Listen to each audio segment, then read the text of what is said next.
In this video, I'm going to teach you why, in order to be a good javelin thrower, you need to be good at jumping.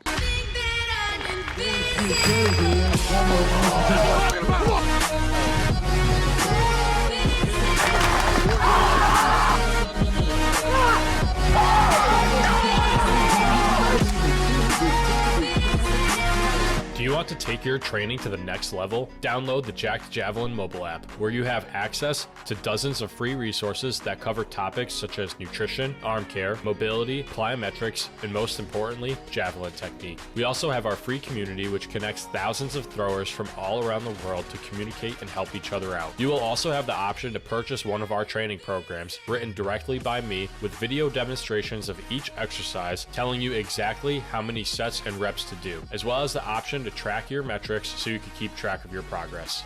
See you on the inside. Jumping is essential to be a good javelin thrower because you work on the acceleration and deceleration in multiple movement patterns. Let me explain. So when we work in the block position when we throw, we are in a unilateral position. We are decelerating from the approach and accelerating into the throw in that unilateral position. So doing unilateral split squat jumps is going to help us work on acceleration and deceleration in the unilateral position. When we go from our crossovers being closed off to then opening up into the throw, we are working on that lateral or horizontal movement pattern. So working on lateral and horizontal broad jumps, single leg and double leg, will help us produce power in that linear movement pattern. Oftentimes throwers will start to have back pain or leg pain when they hit the block because their body is not used to training in that unilateral stance. And when you throw, you are building up a bunch of speed in the approach, and then you're hitting that unilateral stance into the block and expecting your body to be able to absorb all that force. What we want to do is we want to create our body to be very efficient in absorbing and producing force very rapidly. So by training weighted split squat jumps and unilateral split squat jumps for height and for rhythm, we're working on that unilateral position, making sure that our lower body is used to that stretch shortening cycle. Another important piece of the unilateral split squat jump is to make sure that our center of mass is stacked evenly between our front and our back leg. Oftentimes when throwers will collapse their chest to be too far forward in the throw, their block leg will bend and their throw will tank downwards.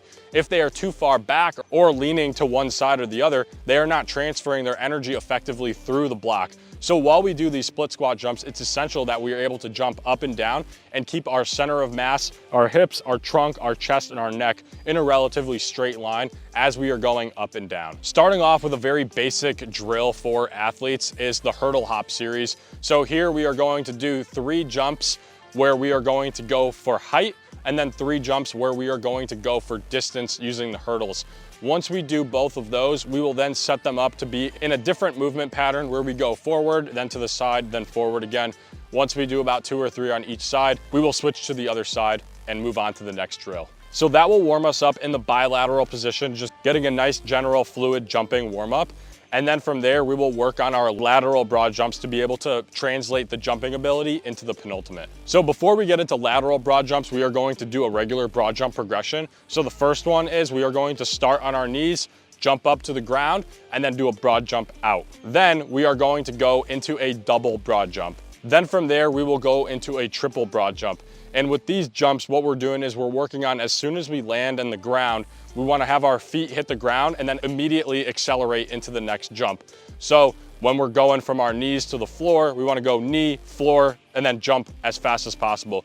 You don't want to go from knee to floor and then pause and sit there, then gather, and then go into your jump.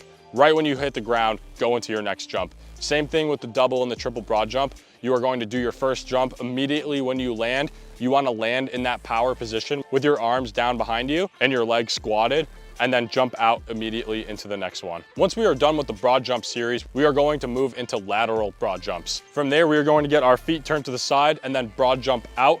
So in the air, we are actually opening up very similar to how we will open up when we start in the crossovers and then finish in the throw. Then from there, we're gonna be doing skater jumps, which we will be going side to side continuously, working that inside of the foot, working that adductor right when we hit the ground. We're accelerating opposite arm, opposite leg, switching into the other side. From there, we will move on to the unilateral position plyometrics. So we are going to start with a split squat rhythm jump, which we are going to get our feet out in front of us, and then meet in the middle, and then switch sides, and then go back out in front.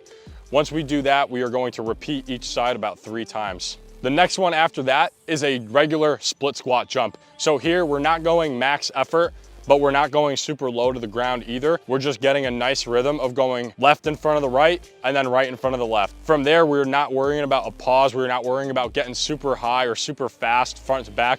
We are really just working on establishing a rhythm without meeting in the middle, just going up and down, switching sides back and forth. Once we are primed with the split squat jumps and the rhythm split squat jumps, we will then move into max effort split squat jumps, which will have us being able to double clutch in the middle of the air and really force that stretch shortening cycle to be able to produce as much force as possible and get as much height as possible while we are doing this movement, which will also allow us to decelerate in a greater capacity.